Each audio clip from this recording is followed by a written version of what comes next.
గురించి మనమే గొప్పగా చెప్పుకోవాలి. అప్పుడు మనం గొప్పగా చెప్పుకున్నప్పుడే మన స్టేటస్ ఏందో మనకు గట్టిగానే బిల్డ్ అయ్యేటట్టుగా ప్రజలకు అర్థమవుతుంది. ఇప్పుడు నీ నోటితోటే నా గురించి ప్రజలు చెడుగా అనుకుంటున్నారు, నాకంత ఫేత్ లేదు గ్రౌండ్ లో అనుకుంటూ నీ గురించి నువ్వే మాట్లాడుకుంటే 10 మంది చూసేటోళ్ళు వీని మీద వీనికే నమ్మకం లేనప్పుడు ఇట్లాంటి వాడు ఏం చేయగలుగుతాడని ప్రజలకు కూడా ఒక రియాలిటీ వస్తుంది. అయితే నిన్న రేవంత్ రెడ్డి గారు ఈ మహిళా దినోత్సవ సందర్భంగా రేవంత్ రెడ్డి గారు ఒక సభలో మాట్లాడుతూ గ్రౌండ్ రియాలిటీ నాకు తెలిసింది, అసలు గ్రౌండ్ రియాలిటీ ఏందో నాకు అర్థమైంది, నా స్టేటస్ మొత్తం తగ్గిపోయింది, నేను ఇక ఓడిపోయే అవకాశం ఉండబోవచ్చు అనుకుంటూ మాట్లాడిన విషయాన్ని ఒకసారి మీకు వినిపించే కార్యక్రమాలు చేస్తే ఇది వినండి ఒకసారి.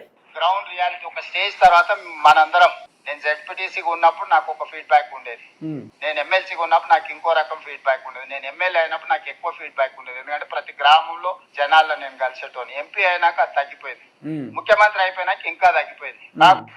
ఇది రేవంత్ రెడ్డి గారి యొక్క గ్రౌండ్ రియాలిటీ. నేను ఎంపీగా ఉన్నప్పుడు కొంచెం ఉండే, ఆ తర్వాత సీఎం అయినప్పుడు ఆయనతో మొత్తం తగ్గిపోయింది అంటాడు.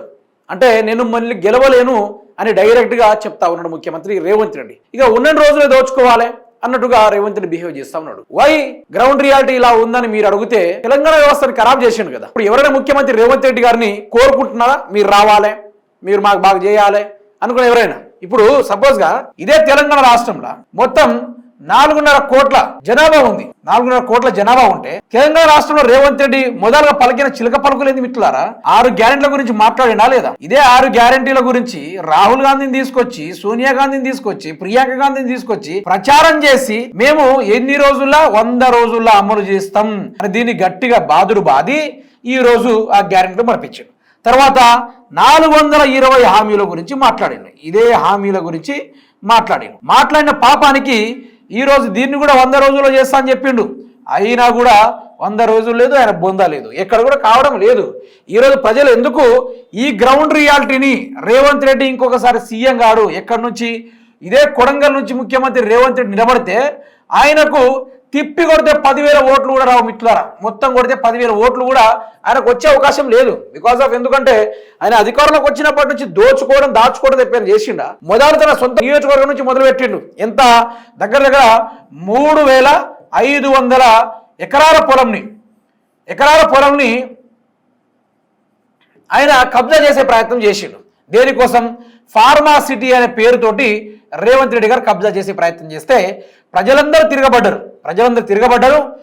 తెలంగాణ రాష్ట్రాన్ని ఈ విధంగా దోచుకున్నట్టు తయారొచ్చింది అనుకుంటూ ప్రజలు ఒక రియాలిటీకి వచ్చారు. రేవంత్ రెడ్డి గ్రాఫ్ ఎట్లుండో మీకు చెప్తా. తెలంగాణ రాష్ట్రంలో రేవంత్ రెడ్డి స్టార్టింగ్లో ఒక హవా నడిచింది. అంతటి గొప్ప కేసీఆర్ ప్రభుత్వాన్ని గద్దె దించిండు, మామూలుగా దించలేదు, గద్దె దించిండు. తర్వాత ఈ యొక్క రేవంత్ రెడ్డి ఏ తీరుగా ఉండే గ్రాఫ్ తెలుసా? 0 నుంచి స్టార్ట్ అయిన మనోడు తీరా ఈ స్థాయికి పోవడం జరిగింది. చాలా మంది 100% అంటారు కదా, 100% మించిన ఒక 1000% అనుకుని అందదా ఈ రేంజ్ లో రేవంత్ రెడ్డి యొక్క గ్రాఫ్ ఉండే. ఎప్పుడు ఇది సీఎం కాకముందు, ఇది మన ఓటుకున్నోడు కేసులో జైలు నుంచి బయటకు వచ్చిన తర్వాత. అయితే మన తెలంగాణ రాష్ట్ర ప్రజలు ఏదో ఉద్యమం చేసి జైల్లో పోయినా అనుకున్నాడు. కానీ అందరికీ తెలియదు ఓటుకున్నోడు కేసులో ఏ1 దొంగ అని ఎవరికి కూడా తెలియదు.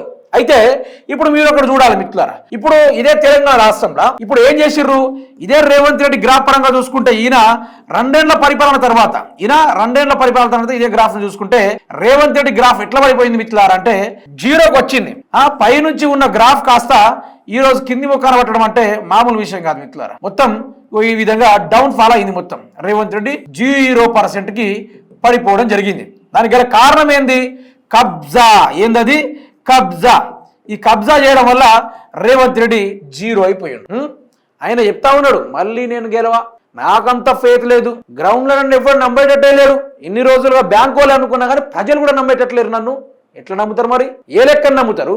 యాక్చువల్గా ప్రజలు ఆనాడే ఓట్ల కోసం వచ్చినప్పుడు చీపురు తిరిగేసి కొట్టేటోళ్ళు. ఒకసారి రేవంత్ రెడ్డి ఉరికిచ్చారు అనుకుంటా, ఎక్కడంటే అది మహబూబ్ నగర్ డిస్టిక్ లోనే. రేవంత్ రెడ్డి గారు పర్యటిస్తా ఉంటే ఓ మహిళ చీపురు అందుకొని నీ పథకాలతో మీరు వద్దు, నువ్వు రావద్దు అనుకుంటూ ఇంటి ముందు నుంచి ఎల్లగొట్టింది. చీపిరి దెబ్బలు తప్పినాయి ఆ రోజు. అయితే గీతీరుగా రేవంత్ రెడ్డి మాట్లాడుతూ ఉంటే ఎవరు చూస్తా ఊరుకుంటారు? మీరే చెప్పండి. ఆయన నోటి నుంచి నేనే సీఎం, నా వల్లే కావట్లేదు, నేను ముఖ్యమంత్రిగా ఉండే అవకాశం కూడా లేదని ఆయన నోడితే ఆయనే అన్నప్పుడు ప్రజలు కూడా ఒక రియాలిటీకి వస్తారు కదా. ఇట్లాంటి చేతగానోని మనం అనవసరంగా గెలిపించుకున్నామనే రియాలిటీకి ప్రజలు కూడా వస్తారు. అందుకనే ఇది జరిగింది.